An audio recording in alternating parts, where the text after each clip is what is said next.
economía consciente? Bueno, si no estás enterado de este nuevo sistema económico que es el que viene para nuestro futuro, mirá esta nota. El que tenemos como entrevistado es Martín Nicolás Traverso Schaeffer. Nombre largo, pero él es así de interesante como su nombre.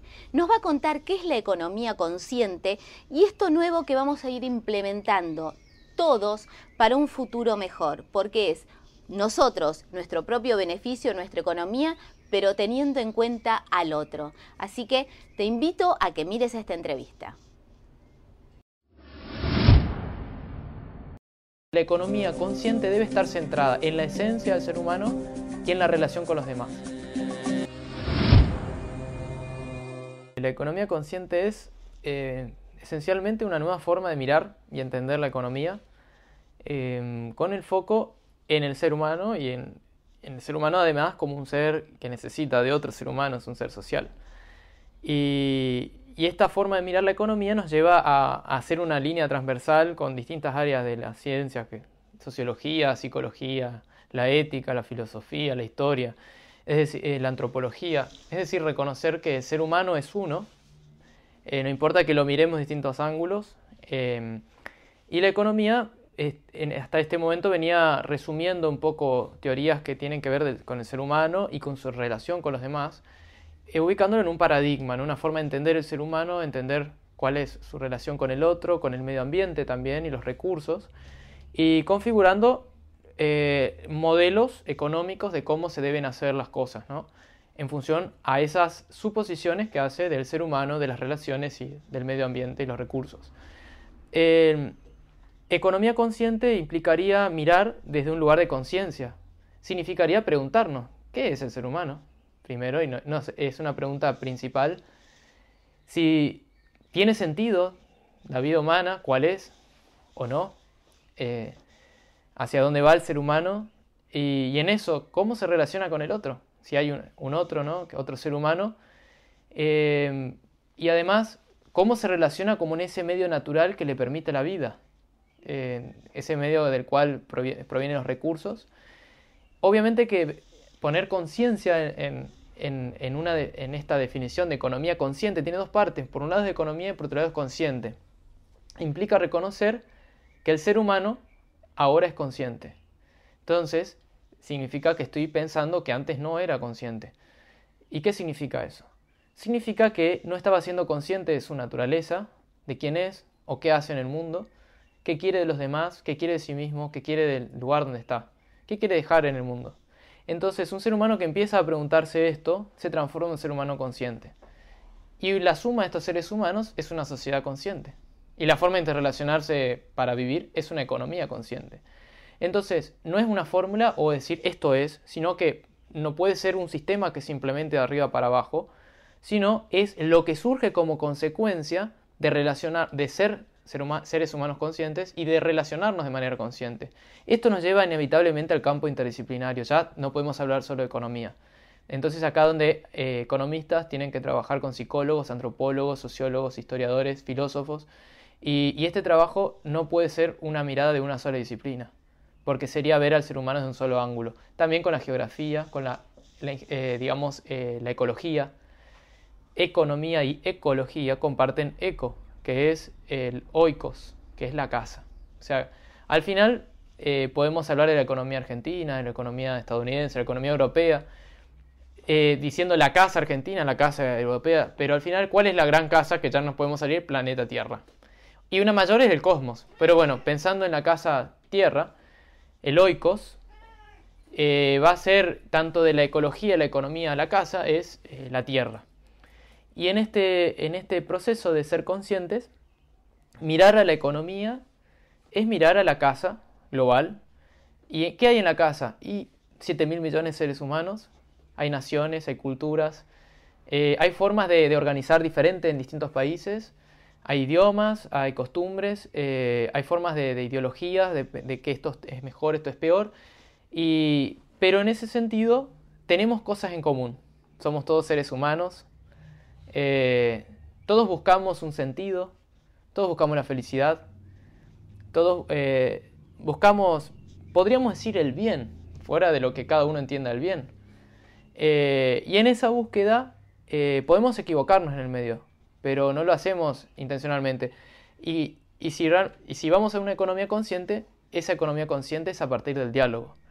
Entonces, economía consciente no es una teoría que la invento, sino que es el abrir el campo para un diálogo.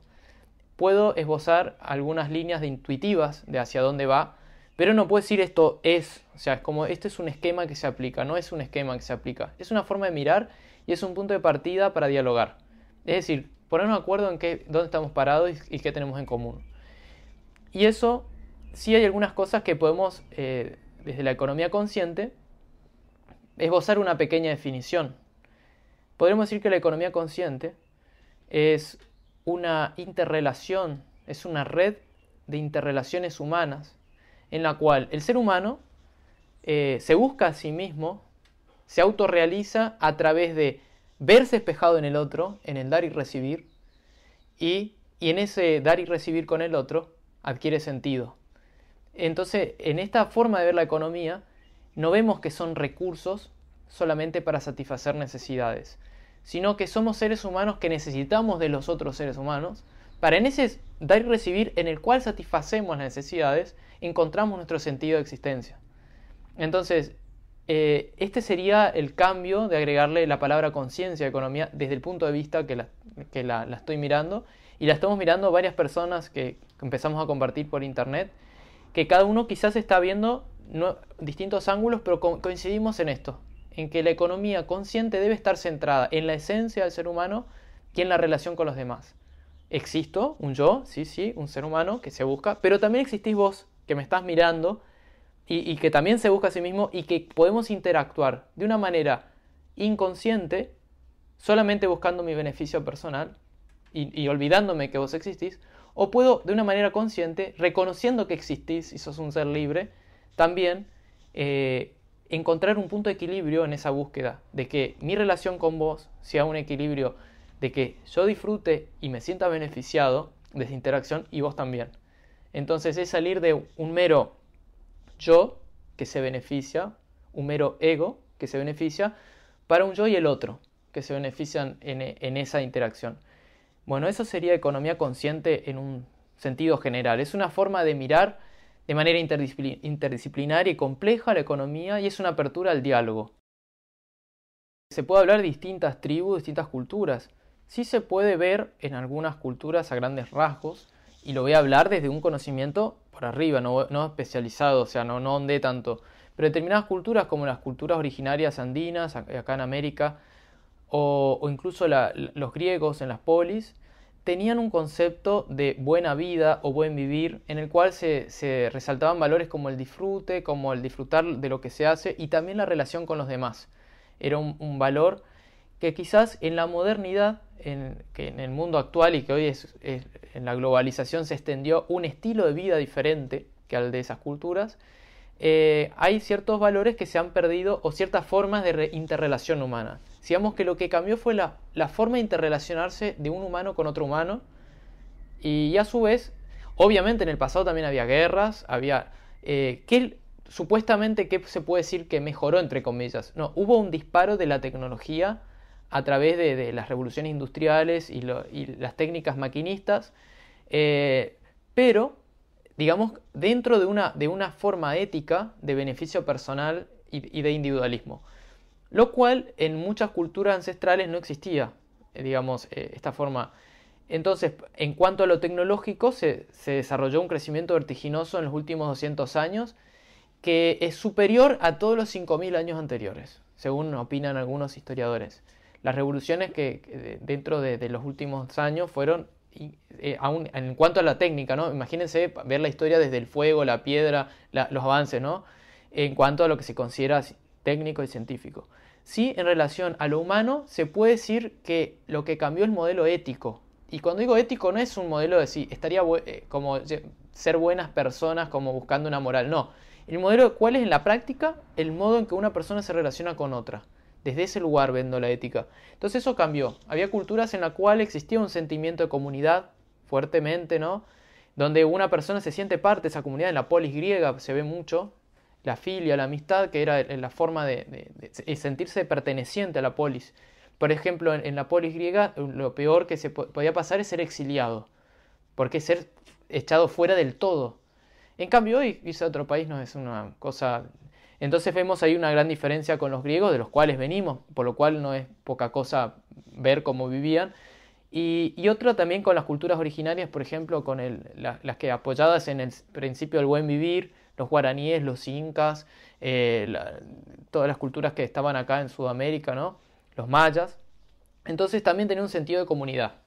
Y eso es lo que hoy en la modernidad no tenemos. O sea, la interrelación humana, la ética, es lo que ha cambiado. Entonces, sí podríamos decir de que hay éticas que eran más conscientes a nivel racional. Porque si una ética donde se beneficia solamente uno, puede llevar al perjuicio del otro. Entonces tiene que haber siempre un gendarme en el medio, llámese Estado, llámese policía, llámese mercado, que haga de mediador. Pero en un Estado donde las personas buscan su beneficio a la vez del todo, no necesitan ese gendarme. Entonces, en ese sentido podemos decir que estamos un paso atrás respecto a las culturas que tenían ese sentido de interrelación humana. Sí, a nivel tecnológico podemos decir que hemos avanzado mucho más rápido, pero ¿hasta qué punto esos avances tecnológicos pueden ser beneficiosos para el conjunto? Porque si nuestras mentes humanas destinamos para producir guerras, para producir bombas atómicas, no es racionalmente es un avance que en cambio usar esa tecnología para avanzar la medicina, para avanzar los viajes interespaciales, para avanzar las tecnologías limpias. Entonces, en ese punto, la ética nos hace ser más atrasados incluso en nuestra búsqueda tecnológica. Entonces es un punto en el cual podemos decir de que hay culturas del pasado que tenían una ética más avanzada que nosotros. Podemos decir también que espiritualmente o a nivel de conciencia tenían un grado de madurez mayor. Pero no podría decir que todas las culturas. También hay culturas que eran más parecidas a nosotros.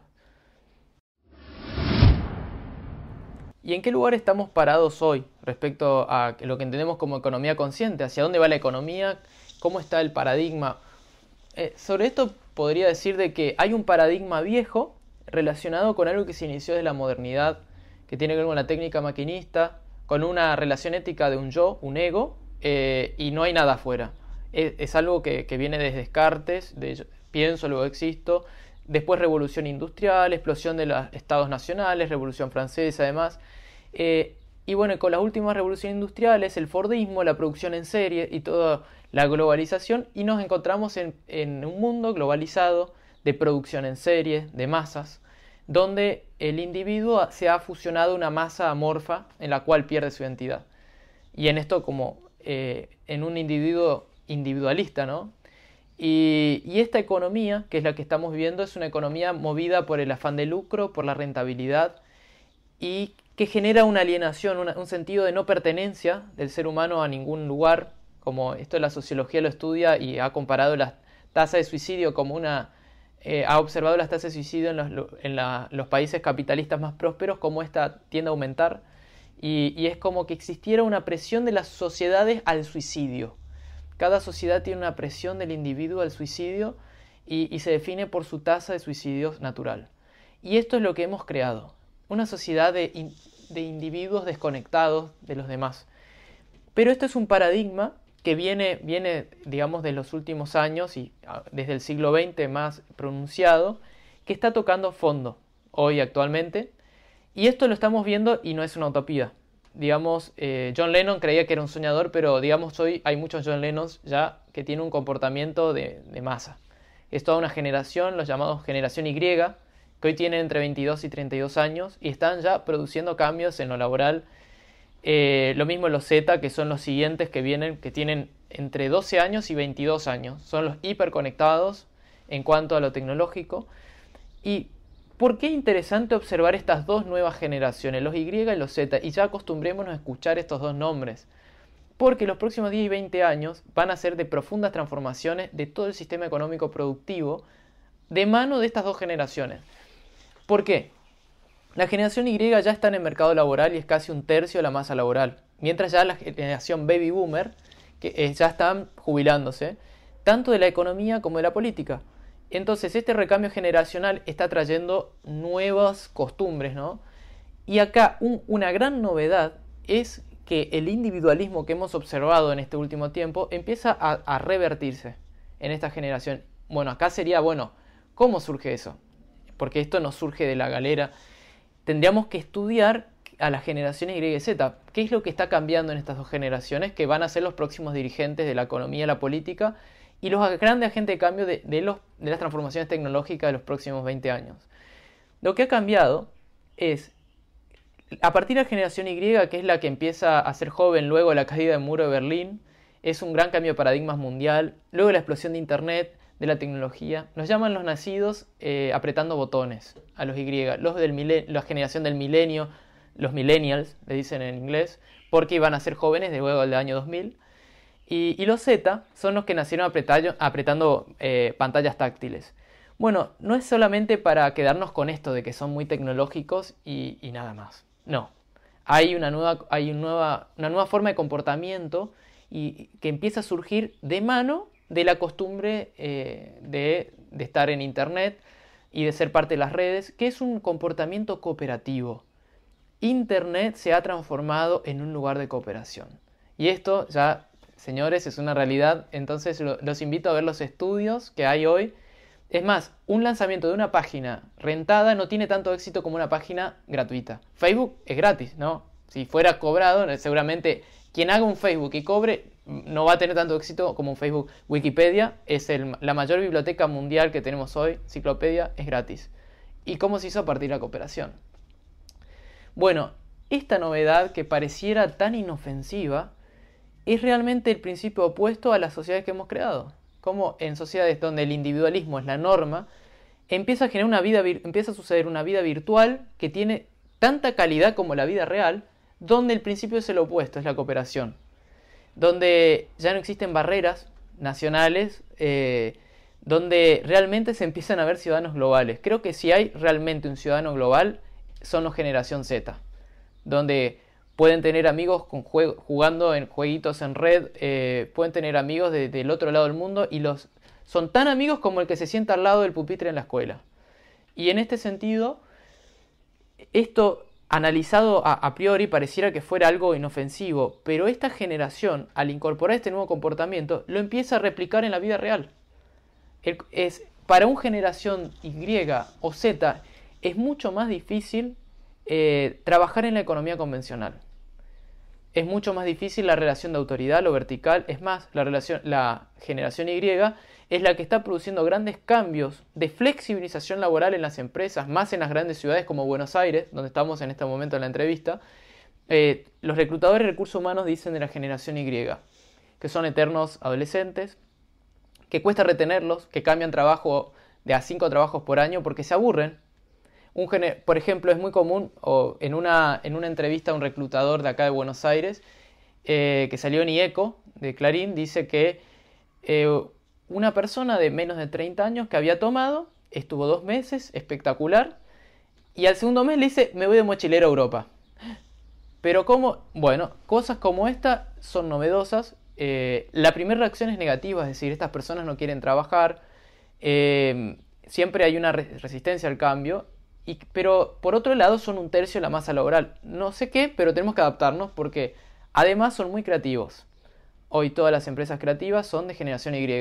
Publicidad, y hablando de publicidad, Argentina es una de las 5 potencias de publicidad del mundo. Tenemos un potencial creativo gigantesco y todo ese potencial creativo la mayoría es de personas de generación Y. Publicidad, diseño gráfico, todo lo que tenga que ver con campañas. Pero la creatividad no está solamente en la publicidad, en el diseño, está en todos lados. Y la generación Y viene con mucho aire de creatividad. Y es una generación que no quiere aburrirse. Entonces, para trabajar con los Y hay que cambiar las empresas, porque los Y no van a cambiar. Entonces, ya venimos una generación topadora que viene cambiando y flexibilizando las relaciones laborales. Viene también cambios como desaparece la oficina con el gerente en la superoficina. No, todas oficinas sin separación. Incluso ya hay empresas que implementan la vestimenta casual, incluso juegos en las empresas, y ya se empieza a permitir llevar el trabajo a la casa, el trabajo más teletrabajo. Entonces, estos cambios están ocurriendo. Entonces, si nos preguntamos, ¿qué va a pasar en los próximos 10, 20 años? Yo diría que miremos a los Y y a los Z. Digamos que el paradigma que se está votando es el paradigma de las dos generaciones anteriores al muro de Berlín. Por eso creo que el muro de Berlín es un muro de Berlín generacional y de paradigma a nivel mundial. El paradigma que hemos llegado al extremo de probarlo, lo hemos probado empíricamente, es el paradigma del individualismo en la economía y es el paradigma del beneficio personal como único motor de nuestra conducta en la sociedad. No estoy hablando de que va a cambiar, que vamos a negar nuestro... No, vamos a buscar el beneficio personal, pero además el beneficio del otro y el de la comunidad. Eso es lo novedoso que empiezan a traer los Y y más los Z, este comportamiento más cooperativo. La cooperación es cuando uno busca su beneficio y el del otro, cuando vamos al ganar-ganar, que hoy se habla mucho, incluso en las empresas, cuando se habla de pasar de la competencia a la cooperación, incluso las empresas ganan más cooperando en vez de compitiendo y haciendo campañas de marketing donde tienen que gastar mucho dinero. Entonces, esto ya se está descubriendo. ¿Cuál es la causa de que todavía no se implemente? La causa es el hábito que toda una generación completa lo tiene arraigado. Pero la novedad es que hay generaciones nuevas que están cambiando ese hábito. Y la explicación sería estos dos elementos, lo tecnológico y lo histórico. O sea, el muro de Berlín, el surgimiento de las democracias, digamos en América Latina se han recuperado las democracias, los derechos sociales afianzados hacen que haya crecido una generación con mucha libertad, que haya crecido viendo los desastres ecológicos, con una conciencia ecológica. Ya desde la educación hemos recibido el discurso, desde los Y a los Z, de que el trabajo no es para toda la vida, de que hay que cuidar los recursos. O sea que realmente, si estuviera John Lennon hoy estaría muy contento, porque vería que no es una utopía y no es ser un soñador. Creo que la generación Y está llena de John Lennons y no me imagino lo que deben ser los Z, como partiendo ya de una generación que viene flexibilizando lo laboral, cómo van a trabajar dentro de 10 años los Z. Entonces, es un momento para abrirnos a lo nuevo. Palabras como flexibilidad, flexibilización, cambio, flexibilidad ante el cambio, tecnología, redes, cooperación, son palabras que van a ser, y creatividad, son protagonistas de la economía que viene. Y esto no es hacer futurología, es lo que está ocurriendo y es simplemente seguir las tendencias. Siempre hay dos maneras de mirar las tendencias, una pesimista y otra optimista, ¿no? Uno puede sesgarse para alguno de los dos lados. Si mirada de manera pesimista, vamos a hablar primero de la pesimista. ¿Qué podríamos pensar? Podríamos pensar que la economía mundial va a un estancamiento. Podríamos pensar que la salida podría ser estimular a China y a India para que consuman. Y ahí voy a remitir a lo que dijo Mujica en Río +20 en un discurso. ¿Qué pasaría si los hindúes tuvieran la misma proporción de autos que los alemanes? Realmente es una salida poco racional y no creo que sea la salida económica para la aldea global, ¿no? Otra mirada pesimista sería que vamos a una tercera guerra mundial. Ruidos como Siria, Israel con Irán, con la Franja de Gaza, nos llevarían a pensar que corremos ciertos peligros con el armamento de países con bombas atómicas y misiles. Pero de este lado, entonces, sabemos que hoy estamos con una tecnología que apretando botones podemos autodestruir todo, con bombas y misiles. Y acá voy a mencionar algo que leí en un libro infantil que se llama Amy, el niño de las estrellas. Primero le voy a decir desde un libro infantil, pero después voy a nombrar un filósofo.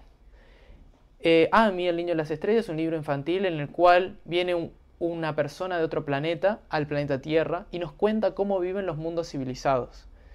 Y nos dicen que en un mundo que es incivilizado tiene un punto de quiebre, que es el punto en el cual el nivel de amor, el nivel espiritual de ese mundo, tiene que llegar a un punto en el cual supere al nivel tecnológico.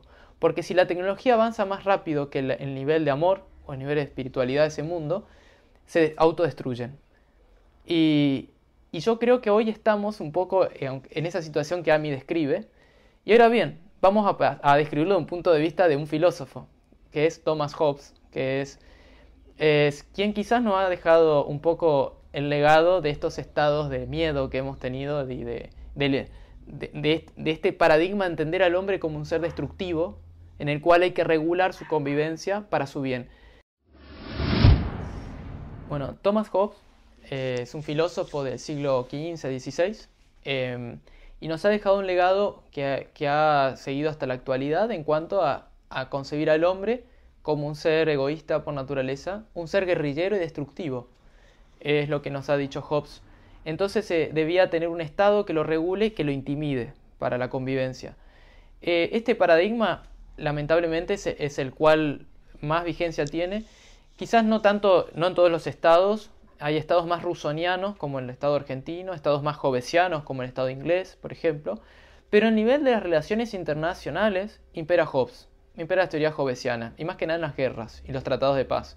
Y es muy interesante para entender a Amy, el niño de las estrellas, desde Hobbes también. Que Hobbes dice, o a interpretar a Hobbes en un conflicto bélico, es decir, ¿cómo podríamos buscar la paz entre Israel e Irán, por ejemplo? ¿Qué diría Hobbes? No diría que hablemos y que seamos, no, diría que somos malos por naturaleza. Y la única forma que se haga una paz es que el nivel de armamento de Irán sea igual al de Israel y que se vean obligados a conversar. Es decir, como que yo me acuerdo cuando era chico, cuando tenía miedo que alguien me golpee y pareciera que la única solución es ser más fuerte e intimidarlo para que mirá que si vos me querés golpear yo también te voy a devolver. Entonces la solución hobbesiana siempre es tener un nivel de fuerza física o de armamento parecida para que el tratado sea obligatorio. Ninguno se va a arriesgar porque los dos van a tener la tendencia de destrucción. El tema es que, para bien o para mal, nos guste o no, hoy estamos en un nivel bastante hobbesiano de una tecnología militar distribuida bastante equitativa a nivel mundial. A pesar de Estados Unidos tener un presupuesto militar que supera los 8 países que le siguen, igual Estados Unidos no puede tener un dominio militar del mundo. O sea, hoy ya tenemos a China, tenemos Corea del Norte con misiles nucleares, tenemos a Irán posiblemente con una bomba nuclear, tenemos países como Israel, Entonces, no es alegre decir esto. La verdad que no me da felicidad decir que me da vergüenza decir que hemos usado nuestras mentes como Einstein cuando se enteró que su descubrimiento llevara una bomba atómica. Pero lo positivo de todo esto es que el nivel de armamento es tan parecido que nos está obligando a hacer tratados de paz y a dialogar. Entonces, si no era por si realmente existía ese punto de autodestrucción, como dice Amy en Niños las Estrellas, yo creo que ya ha pasado. Porque una pequeña discusión puede hacer volar misiles hoy en el planeta. Entonces, en este punto, como hemos visto la guerra en Siria, que no se ha producido, ya fue un avance muy grande que no muchos están percibiendo el nivel de avance que esto representa a nivel mundial. Esto representa a que hoy el arma más fuerte que tenemos es el diálogo. Y cuando hemos llegado a este punto es realmente cuando empieza el nuevo paradigma, cuando nos vemos obligados a dialogar.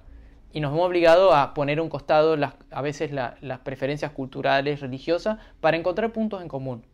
Y es acá donde la situación material del mundo, militar, social, política, nos lleva a un punto de diálogo en Naciones Unidas, en foros, y estamos en un punto que no tiene retorno.